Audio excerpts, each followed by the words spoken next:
তো সকাল সকাল আমি হচ্ছে এই কালকে যেহেতু বৃষ্টি মানে আকাশটা এমনটাই খারাপ করেছিল, মনে হচ্ছিল যেন বৃষ্টি এখনই চলে আসবে এখনই চলে আসবে। তারপর হচ্ছে এই খড়িগুলো বাইরে ছিল, তাড়াহুড়ো করে রাত্রেবেলা ঢুকিয়েছিলাম এই ঘরে, যেরকমভাবে পেয়েছিলাম সেরকমভাবে এদিকে রেখেছি। তো এখন ভাবছি ঘরটা বৃষ্টি দেখা যাচ্ছে, আগে খড়িগুলো ভাঁজ করে নেই, একটুখানি সুন্দর করে গুছিয়ে মুছিয়ে রেখে দিই। তো চা করেছি, চলো এখন চাটাকে খেয়ে নেবো, তারপর বাদবাকি কাজ করব। চা না খেলে একটুও মাথা কাজ করবে না। তো চলো। Good morning everyone, welcome back to my channel Pompi lifestyle 100K। তো তোমরা সকলে কেমন আছো অবশ্যই কিন্তু কমেন্ট করে জানাবে। আর আমি মোটামুটিটা চলছি আর কি। তো চলো, ছোটদের অনেকটা ভালোবাসা ও বড়দের প্রণাম জানিয়ে শুরু করছি আজকের দিনটি। তো আমার কিন্তু গলা ব্যথাটা একটুও কমেনি, সারা রাত আমি চাদর পেঁচিয়ে পেঁচিয়ে থাকি, মানে সারা রাতটাই। আমার কথা কেমন শোনা যাচ্ছে আমি নিজেও জানি না, কিন্তু গলার মধ্যে এখানে যেন একটা কীরকম সমস্যা হচ্ছে। এটা কিন্তু আমার ছোটোবেলা থেকেই, ঠান্ডা লাগলে বেশি হয়। কয়েকদিন বাইকে একটুখানি ঘোরাঘুরিটা বেশি হয়েছে, এ কারণেই হচ্ছে আবার বেশি মানে বেড়ে গেছে। তো কোনো ব্যাপার না, সমস্যা না, সমস্যা সলভ হবে, ওষুধ খেতে হয় না আমার। মানে গলাটাকে পেঁচিয়ে রাখতে হয় সারাক্ষণ যাতে ঠান্ডা না লাগে, 2-1 ঘন্টার মধ্যে তখন কমে যায়। তো এরকমটাই আমার অবস্থা আর কি। তো চলো চাটা খেয়ে নিই, তারপর তোমাদের সাথে কথা হচ্ছে।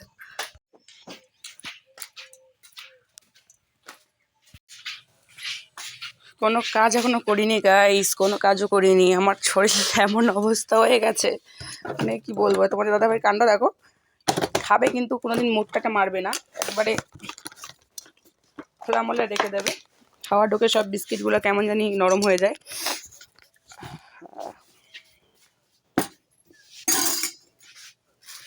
কালকে আমি প্রত্যেক দিন আমি ডায়েট করছি, ঠিক আছে। এবার হচ্ছে কেমন ডায়েট করছি সেটাও তোমাদেরকে বলি, পাশে তোমাদের দাদাভাই শুনেই হাসছে। তো মেন কথা হচ্ছে আমি ডায়েট করছি, ঠিক আছে, কোনো ব্যাপার না, সবই ঠিক আছে। রাত্রেবেলা আমি কোনো খাবার খাই না, ঠিক আছে, কোনো খাবার খাই না। তবে রাত্রেবেলা হয়তো চাউমিন, মোমো, বিরিয়ানি বা মোগলাই এসব খেয়ে আমি রাত্রেবেলা শুয়ে পড়ি। তবে ভাত খাই না, আদার্স অন্য কিছু খাই না, বা মুড়ি, চিড়ে, রুটি কিচ্ছু খাই না। কিন্তু হচ্ছে কী বলে, চাউমিন অথবা মোগলাই অথবা মোমো এরকম কিছু খেয়ে তারপরে কিন্তু আমি ঘুমাই। তার আগে কিন্তু আমি ঘুমাই না, প্রত্যেক দিনের রুটিন এটা। আমি কিন্তু ভাত খাচ্ছি না 1 মাস ধরে রাত্রেবেলা। তো কেমন ডায়েট করছি আমি নিজেও জানি না।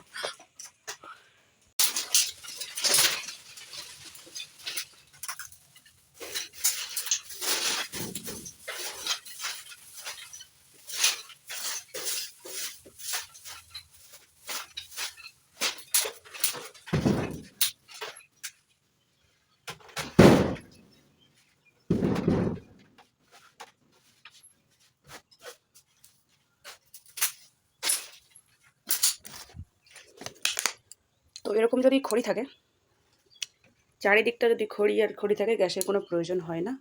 ভালো সুন্দর উনুন হোক, উনুনের মধ্যে একদম ধক ধক করে রান্না করা যায়, কোনো ব্যাপারই না। উনুনটা তো আমি নিজের হাতে করেছি দুটোই, এটাকে ভেঙে আরও বানিয়েছি, এটাকে নতুন করে একবার বানিয়েছি। তো এই যে ব্রেঞ্চটা দেখছো, ব্রেঞ্চটা অ্যাকচুয়ালি আমাদের না, এটা বাবার, মানে আমার শ্বশুরের।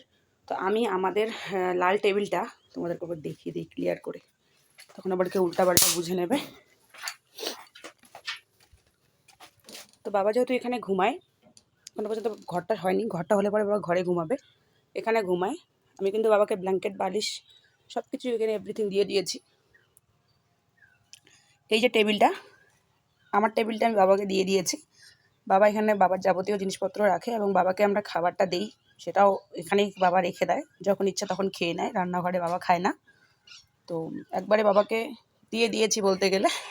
তো বাবা ব্রেঞ্চটা ওই বাড়ি থেকে এনেছিল, ওই বাড়ি থেকে বাবা নিজেই ব্রেঞ্চটা এনেছে। তো তারপরে হচ্ছে আমি বললাম যে তুমি টেবিল আর চেয়ারের মধ্যেই খাও, এটাই বেস্ট লাগে, আর ব্রেঞ্চটাকে তুমি টেবিলের জায়গায় রেখে দাও। তো তারপরে হচ্ছে টেবিলটা আগে রান্নাঘরে ছিল, তো এখন টেবিলটা মানে ব্রেঞ্চটা আমি এখানে ঢুকিয়েছি, আর এখানকার টেবিলটা আমি ওখানে মানে চেঞ্জ করেছি, অ্যাকচুয়ালি বলতে গেলে মানে চেঞ্জ করেছি বাবার সঙ্গে। তো যাই হোক, বাবার জিনিস বাবারই থাকবে, আমাদের জিনিস আমারই থাকবে, এটার ভাগ তো আর কেউ নেবে না। তো আপাতত আমি এখানে জিনিসপত্র রাখছি, আর টেবিলটা, কারণ টেবিলটা এখানে রাখলে অনেকটা জায়গা লাগে, এর জন্য বেঞ্চটা রেখেছি আর টেবিলটা বের করে দিয়েছি। বোঝা গেল? ক্লিয়ার? উল্টাপাল্টা আবার ভেবো না যে আমি আমার শ্বশুরমশাইয়ের জিনিস নিচ্ছি, মোটেও না। আমার জিনিসের কোনো অভাব নেই, আমার কারো জিনিসের দরকার নেই।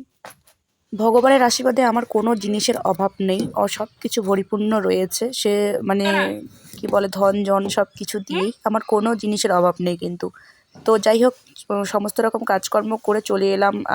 সকালেরটা আর কি বাসি কাজকর্ম যা কিছু তোমরা দেখলে সমস্ত রকম এক সাইড করে চলে এলাম গোয়ালঘরটা পরিষ্কার করতে।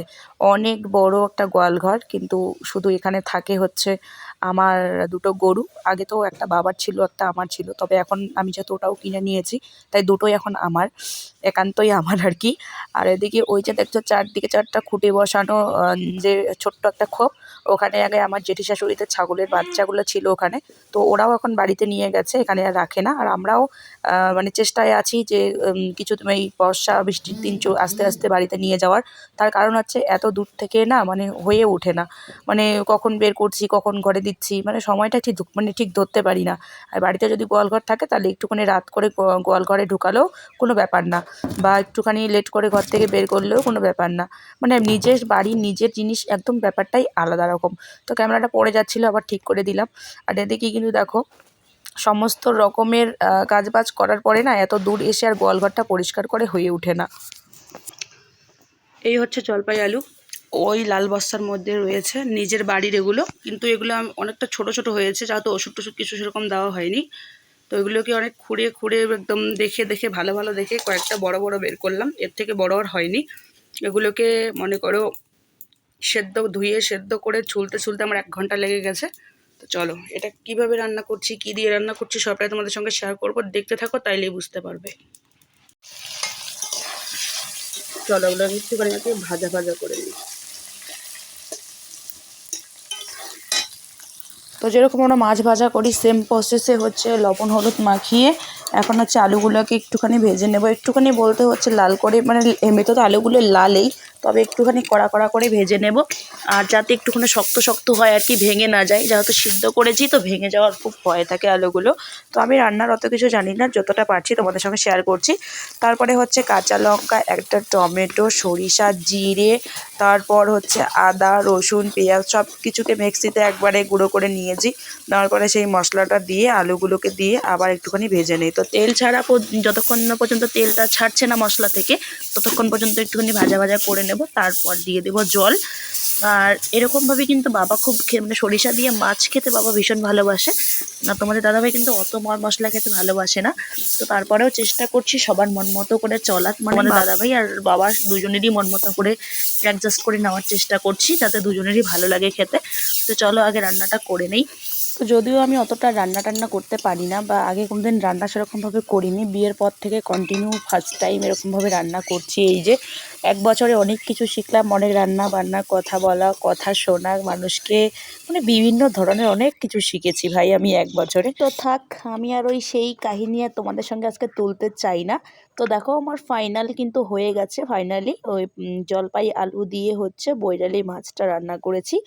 আর বাবা তো এখনই খাওয়া দাওয়া করবে, বাবার জন্য ভাত রেডি করব, আর তোমাদের দাদাভাই পরে খাবে। তো যাই হোক, তো আমি কিন্তু বাবার খাওয়া দাওয়ার পরে আমিও কিন্তু খেতে বসে পড়েছি। আর আমি তো পুঁই শাকটা খাবো না, তো মেয়ের যেহেতু ঠান্ডা লেগেছে সর্দি লেগেছে এর জন্য, তো আমি এই মাছটা দিয়েই খাবো। তো চলো খাওয়া দাওয়া করে নিয়ে না হয় আবার তোমাদের সঙ্গে গল্প গুজব শুরু করবো। চলো আগে খাওয়া দাওয়া করে নিই। তারপর যেগুলো কাজ আমি সারা জীবনেও করিনি সেগুলো কাজ আমি এখন করছি, কারণ নিজের সংসার হয়েছে, নিজস্ব বাড়ি হয়েছে, নিজস্ব বর, নিজস্ব সন্তান, নিজস্ব গরু ছাগল হাঁস মুরগি পাখি সব কিছু এখনও নিজের রয়েছে। তো নিজেকেই তো করতে হবে, কারণ হচ্ছে আমি না থাকলে এগুলো কিছুই থাকবে না, আমি আছি জন্য সবটা সম্ভব। তো বাড়ির চারপাশে ঘাস হয়েছে, সেই ঘাসগুলোকে উঠিয়ে উঠিয়ে ঘাসগুলো পুরো ঝেড়ে ঝুড়ে মাটি পরিষ্কার করে দুটো গরুকে দিয়ে দিলাম, গরুগুলো এখন খাবে। চলো আমি চান টান করে একবার তোমাদের সাথে কথা হচ্ছে। তো চলো তোমাদের সঙ্গে একটা জিনিস শেয়ার করি। তোমাদের সেদিন বলেছিলাম একটা আগের ব্লগে যে আমাদের লাভ অ্যানিভার্সারি ছিল শিবরাত্রির দিন। তো লাভ অ্যানিভার্সারিতে আমি আমার বরকে কী গিফট করেছি, একটা সারপ্রাইজ দিয়েছি, তোমাদের সঙ্গে বলেছিলাম, কিন্তু তোমাদের সাথে শেয়ার করে উঠতে পারিনি। কারণ সেদিন হচ্ছে আমার বড়মশাই বাড়িতে এসে আবার বাজারে চলে গেছিলো, তারপরে আমি ভিডিওটা শেষ করি, তোমাদের সাথে শেয়ার করতে পারিনি। তো চলো আজকে আমি দেখাবো আমি আমার বড়মশাইকে কী গিফট করেছিলাম। তো আমাদের যখন হচ্ছে রিলেশনে 3-4 বছর পর আমাদের যখন দুজনের মধ্যে দেখা হয়, প্রথম দিক থেকে তোমাদের দেখা হয়নি, তো 2-3 বছর যাওয়ার পর যখন আমাদের দুজনের দেখা হয়, তখন আমি দেখেছিলাম যে ওর হাতে কিন্তু যে ছেলেগুলো যে চুড়ি পরে সাদা টাইপ গোল, সে চুড়িগুলো ওর হাতে একটা ছিল কন্টিনিউ 2-3 বছর, সেটা নাকি ও আগে থেকেই মানে পরতো আর কি। তো আমি আবার ছেলেদের হাতে চুড়ি থাকা পছন্দ করি না, বা ছেলেরা চুড়ি পরুক সেটা আমি পছন্দ করি না, মানে আমার একদমই ভালো লাগে না। তো তাকে আমি চুরি করতে বারবার বারণ করেছিলাম, সে কিন্তু কিছুতেই চুড়িটা খোলেনি। তারপরে একদিন আমাদের বাড়িতে গেছিলো, মানে বিয়ের অনেক আগের কথা বলছি আর কি। তো আমাদের বাড়িতে গেছিলো, তখন আমি ওর চুড়িটা জোরজবস্তি খুলে দিয়েছিলাম, কিন্তু চুড়িটা ওর হাতে না প্রচুর টাইট হয়েছিল। তো ওর অমতে আমি চুড়িটা খুলে ফেলেছিলাম, এর জন্য কিন্তু ও অনেকটা খারাপ পেয়েছে, যে ওর পছন্দ অপছন্দকে আমি দাম দিই না, গুরুত্ব দিই না, এরকম একটা কথাও বলেছিল পরে আমাকে। তো যাই হোক, তারপরে কিন্তু পরতো না, মানে চুড়ি পরতোই না আমাদের ওই তখন সেই বছরটা থেকে 4 বছর 4.5 বছর কন্টিনিউ কোনো চুড়িই পরেনি ও হাতে। তারপরে আমি ভাবছিলাম ওকে কি এমন একটা গিফট করা যায় যেটা ও হাতে পরতে পারবে। তো ছেলেদের ব্রেসলেটগুলোই থাকে বেসিক্যালি, ওগুলোই ভালো লাগে। তো তারপর হচ্ছে সেরকমটা টাকা পেতাম না, আর মনে করো ছেলেদের মানে হাতের সেরকম জিনিস তো নর্মাল দেওয়া যায় না, ছিঁড়ে টিড়ে পড়ার ভয় থাকে। তো সেরকমভাবে ওকে আমি কিছু দিতে পারিনি, সেরকম ছোটো মোটো গিফট করছিলাম, কিন্তু অনেক বার্থডে গেছিলো, লাভ অ্যানিভার্সারি মানে ভালোই কয়েক বছর গেছিলো, কোনো কিছু দিতে পারিনি। এবার বিবাহবার্ষিকীতে ছোট্ট করে ওকে একটা উপহার দিয়েছিলাম, সেরকম কিছু তাও দিতে পারিনি। তো এবার বিয়ের পর এবার হচ্ছে ফার্স্ট লাভ অ্যানিভার্সারিতে আমি একটু ওকে গিফট করেছিলাম। তো একটা করেছি রূপোর মানে আংটি, যেটাতে মুক্তার পাথর বসানো ছিল, সেটা এখন তোমাদেরকে দেখাতে পাচ্ছি না, অবশ্যই নেক্সট টাইম দেখাবো। তো টাকা জমিয়ে অনেক কিছু খুঁটিয়ে টাকাগুলো জমিয়ে আমার কাছে 2860 টাকা নিয়েছে, দামটাও বলে দেয়, কিন্তু কতটুকু ওজন সেটা আমি বলতে পারছি না। এই ভ্যাজলেটটা ওকে আমি দিয়েছিলাম, অনেকটা মোটা কিন্তু, আর ওজন মানে ভারীও আছে। এটা কিন্তু চ্যাপটা নয়, বুঝতে পারছো চ্যাপটা নয়। এই দেখো কেমন জানি একটু গোল ডবল চেন, মানে প্রচুর ডবল চেন, তারও ব্যাক ক্যামেরা দেখাই, দেখো শিকল চেনের মতো। এটা কিন্তু চ্যাপটা নয়, বারবার বলছি চ্যাপটা নয়, এরকম চ্যাপটা কিন্তু নয়। এই দেখো, তাহলে বুঝতে পারবে, এই দেখো মানে চারিদিকটায় গাঁথানো, শিকল গাঁথানো চারিদিকটায়। আর কতটা মোটা তোমরা হয়তো দেখে বুঝতেই পারছো কতটা মোটা, কারণ ও তো সবসময় কাজবাজ করে, আর নর্মাল বা সরু নর্মাল চেন দিলে কিন্তু খুলে পড়ার ভয় থাকে বা ছিঁড়ে যাওয়ার ভয় থাকে।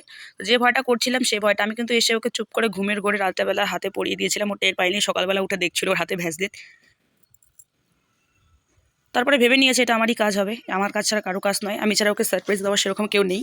তো যাই হোক, কোনোদিন সেরকমভাবে কারো কাছ থেকে সারপ্রাইজ পাইনি, আমার কাছ থেকেই টুকিটাকি যা পেয়েছে আমার কাছ থেকেই পেয়েছে। আমি চান করলাম, চান করে এখন শ্যাম্পু করেছি, তো তাই গামছাটা বেঁধে তোমাদের সাথে কথা বলছি, কেউ আবার খারাপভাবে নিও না। তো যাই হোক, যে ভয় পাচ্ছিলাম সেটাই হয়েছিল। আজকে বাগানে জল দিচ্ছিল, এই জায়গায় হাসাটা খুলে পড়ে গেছে, কোথায় পড়ে গেছে বুঝতে পারিনি বা খুঁজেও পাইনি। অনেক খুঁজে নাকি ভ্যাসলেটটা পেয়েছে বাগানে, ও আসলে ভালো করে গল্পটা শোনা যাবে। একটা নননের ছেলের দ্বারাই মানে এক নননের ছেলের হাতে ওইটা পাঠিয়ে দিয়েছে, যেটা গিয়ে দিয়ে দিস তোর মামিকে। এখন আবার বানিয়ের দোকানে যেতে হবে, আবার একটা হাসা ভালো করে টাইট করে লাগাতে হবে। আর অবশ্যই আংটিটা, আর রূপোর পাথরের মুক্তা পাথরের আংটি তোমাদের সঙ্গে আর কি শেয়ার করবো, সেরকমভাবে শেয়ার না করলেও হবে, তোমরা বুঝতেই পারছো কীরকম হবে। তো যাই হোক, সারপ্রাইজ পেতে আর সারপ্রাইজ কাউকে দিতে বা গিফট পেতে বা গিফট কাউকে দিতে কার না ভালো লাগে, সবারই ভালো লাগে, কিন্তু সামর্থ্যর অনুযায়ী দিতে হয়। তো এটা আমার কাছে বললাম দামটা, অনেক কষ্ট করে টাকা জমিয়ে আমি ওকে এটা দিয়েছি, মানে দুটো গিফট করেছি। একটা হচ্ছে আমাদের বিবাহবার্ষিকী উপলক্ষে, আর একটা হচ্ছে আমাদের মানে ফার্স্ট লাভ অ্যানিভার্সারি উপলক্ষে। শিবরাত্রির দিনে তো আমাদের মানে প্রথম আলাপ হয়েছিল, তো সেই উপলক্ষে আর কি। তো যাই হোক, তোমরা কারা কারা তোমাদের বয়ফ্রেন্ডকে বরকে কী কী গিফট করেছো বা গিফট কী করতে চাও, অবশ্যই কমেন্ট বক্সে করে দেবে, লিখে দেবে, ঠিক আছে, যাতে আমি বুঝতে পারি যে আমার মতো তোমরাও কেউ না কেউ আছো। তো চলো ভিডিওটা কন্টিনিউ। রাত 3টায় মনে হলো যে আমি ভিডিওটা শেষ করিনি, আর মেয়ের প্রচণ্ড জ্বরের কারণে ভিডিওটা শেষ করা হয়নি। তারপরে ওর দাদাই মানে আমার শ্বশুরমশাই একটা ক্যাডবেরি এনেছিল, সারা রাত এই ক্যাডবেরিটা হাতে নিয়ে এসে ঘুমিয়েছিল। তো যাই হোক, নেক্সট ভিডিও দিতে পারবো কি না জানি না, তবে মেয়ের প্রচণ্ড শরীর খারাপ। তো আজকের মতো ভিডিওটা এখানেই শেষ করছি। ভিডিওটা কেমন হয়েছে অবশ্যই কমেন্ট করে জানাবেন, ভালো লাগলে লাইক কমেন্ট শেয়ার এবং সাবস্ক্রাইব করে আমার পাশে থাকবেন। আর আজকে কিন্তু আমি সারাটা রাত মানে একদমই ঘুম হয়নি, কারণ মেয়ের প্রচণ্ড জ্বর। তো তার কারণে কাল সকালে উঠে আমি ভিডিও শুরু করতে পারবো কি না জানি না।